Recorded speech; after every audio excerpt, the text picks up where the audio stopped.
I take you on a ride to the future, let's set the scene for where we're at now in 2015. I'd like to start with our favorite gadget, which is the mobile phone. We love our gadgets. We download all kinds of applications onto them. But what you may not be aware of is that applications are not always what they seem to be.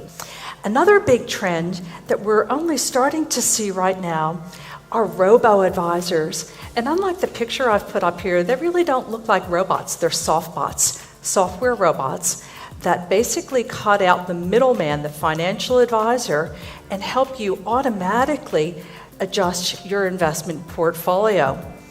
Cryptocurrency is causing a lot of consternation for governments. How do you track where money is? How do you tax it? Some big issues to be thought about.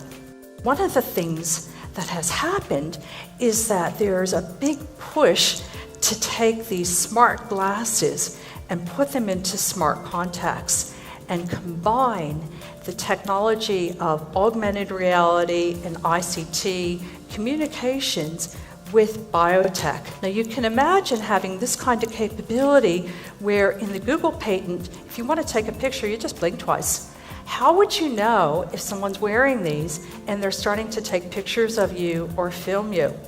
We're getting into a bit of a brave new world here, and with all of this external information that you can pull together, identity fraud through social engineering is going to become much, much easier.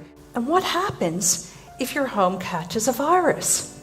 What would you do if you came home, wave your phone at your smart lock and it doesn't open?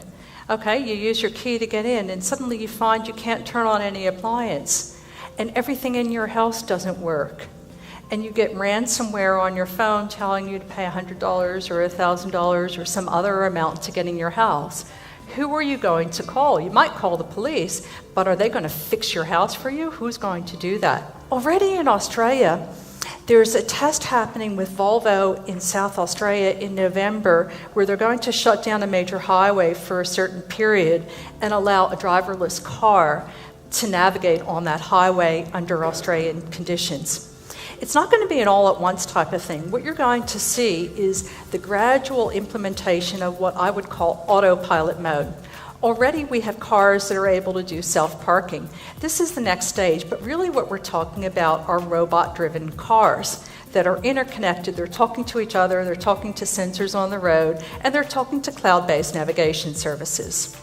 There have been hacks of robots that are being used for telesurgery. You may not be aware that robotic telesurgery has been happening since 2001, and there are protocols that are used to control the robot and the haptics, the touch and feel that the remote surgeon used.